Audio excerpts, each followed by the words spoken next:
Pensez-vous sincèrement que le gouvernement fait son maximum pour les étudiants dans le supérieur? Ce matin, je lisais un article dans le journal du dimanche, et quelqu'un disait qu'on n'avait pas du tout été à la hauteur sur la question des étudiants, qu'il y a des choses qui étaient envisageables, que certains, avant la crise, étaient déjà sous le seuil de pauvreté, que beaucoup avaient des petits boulots pour payer leurs études. Est-ce qu'on s'est suffisamment soucié des étudiants pendant cette crise? Le sentiment général, M. Castex, c'est que c'est non.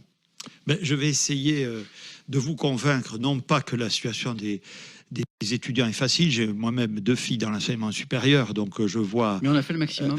Alors, je crois avoir fait le maximum. Le maximum, on peut sans doute toujours faire mieux. J'étais encore avec les responsables universitaires vendredi, c'est pas vieux, pour m'assurer de la mise en œuvre des mesures qu'on a prises. Si vous me laissez 5 minutes, je peux y revenir. Bien sûr, bien sûr. On a déployé quand même beaucoup de choses. C'est vrai d'abord que les étudiants, les jeunes en général, les étudiants sont évidemment particulièrement impactés par cette crise. D'abord parce que, comme dans la plupart, je le dis, dans la plupart des pays qui nous entourent, des pays européens, ils ne peuvent pas suivre, comme on dit, en présentiel leurs cours. C'est là quand même le premier dommage de cette crise sanitaire. On a estimé qu'il y a un trop grand danger à ce qu'il y ait des regroupements importants d'étudiants dans les universités. Pardon, mais on a laissé les enfants continuer à aller à l'école. Est-ce qu'on ne pourrait pas faire appel à la responsabilité des étudiants avec des mesures sanitaires strictes pour leur permettre d'étudier dans des conditions correctes? C'est une question que beaucoup d'étudiants se posent. Alors, d'abord, les études scientifiques montrent que la contagiosité des enfants, plus ils sont jeunes, est moindre, et notamment leur capacité à transmettre le virus, que les jeunes adultes que sont les étudiants. C'est ça le fondement même de la distinction. Deuxièmement, on peut arriver un peu mieux, c'est pas génial, mais un peu mieux à continuer à assurer la continuité pédagogique, les cours en distanciel, comme on dit, avec des étudiants qu'avec des enfants très jeunes dont la présence dans la salle est souvent la seule possibilité d'assurer un minimum d'éducation et de pédagogie. Donc il y a quand même une distinction entre les plus jeunes et les étudiants du point de vue sanitaire et médical. Bon.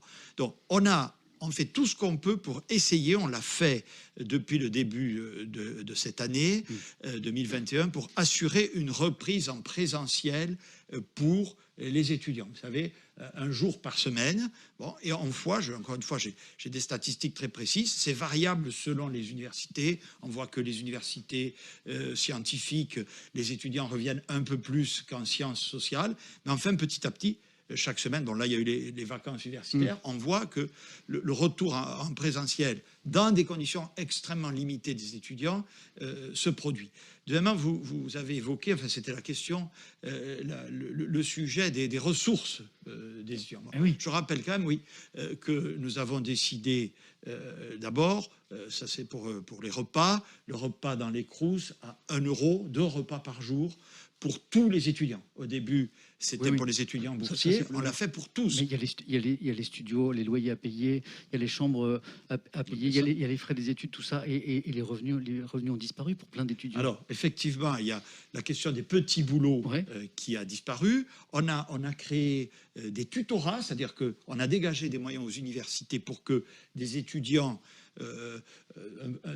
d'un cursus un peu plus avancé puissent encadrer les premières années en leur donnant un contrat. Donc ça a été un moyen, ça se répand dans les universités. Il n'aurait pas fallu quelque chose de beaucoup... Je vous entends, hein, je connais ces mesures. Il n'aurait pas fallu quelque chose, c'est pas votre sentiment, de beaucoup plus massif pour soutenir la jeunesse française, et notamment la jeunesse étudiante, quelque chose de beaucoup plus radical. On a entendu le président Macron nous dire quoi qu'il en coûte. On n'a pas entendu le quoi qu'il en coûte pour les étudiants. Ah si, je crois qu'on n'a pas lésiné sur les moyens. On a engagé des actions massives en faveur des étudiants. On peut encore sûrement les améliorer et les développer. Mais je crois, ce qu'il faut surtout, c'est que on avance sur la vaccination et dans la lutte contre la crise sanitaire pour leur permettre de revenir à la fac. C'est ça quand même, je pense, notre objectif. Et d'ici là, avec tous les moyens qu'on déploie, ne laisser personne sur le côté. Alors c'est vrai qu'il y a énormément de questions sur la crise sanitaire, mais aussi beaucoup de questions qui concernent les jeunes, puisque une partie importante du public est avec nous ce soir et a entre 18 et 35 ans, pour le dire schématiquement. Toute cette question de Keriana, aux questions simples. Pourquoi, c'est le sentiment de beaucoup qui nous regardent ce soir, pourquoi sacrifier les jeunes générations pour les générations plus âgées? Vous connaissez cet argument? Bien entendu. Qu'est-ce que vous répondez à cette question? Alors, d'abord, la crise sanitaire touche tout le monde.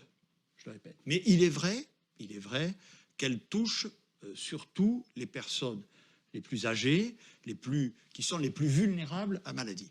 Mais je le dis quand même au passage, à toutes elles et ceux qui nous écoutent, faites très attention, car ce virus touche aussi, il y a des jeunes malades, des jeunes gravement malades, des jeunes en réanimation. J'en ai encore vu hier en Seine-Saint-Denis, avant-hier à la Pitié-Salpêtrière. Bon. Donc cette crise, elle touche toutes les générations. Proportionnellement, beaucoup moins, soyons. Tout à fait. Mais la crise économique qui résulte de la crise sanitaire, elle touche surtout les jeunes. Donc, autant il est tout à fait logique que nous déployions des moyens pour protéger les plus vulnérables, jeunes ou vieux. Vous avez raison. C'est vrai que l'âge est un facteur d'aggravation à l'exposition à maladie, c'est tout à fait clair. Pour les cas graves. Hein. Absolument. Et donc il est normal, il est normal, je le dis, c'est une question de solidarité de la société, il est normal qu'on déploie des moyens forts, c'est le rôle de l'État, en l'égard des personnes qui sont les plus vulnérables. Bon. Les plus jeunes, il ne faut surtout pas qu'il y ait de conflits de génération à l'occasion de cette crise sanitaire. Je leur dis. Il n'y en a pas d'ailleurs en France. Il faut pas on a échappé à ça. Il ne faut surtout pas qu'il y en ait. Je les trouve très solidaires. Il y en a beaucoup qui s'engagent, beaucoup qui sont volontaires, beaucoup qui sont extrêmement concernés par la crise et par la situation des plus vulnérables.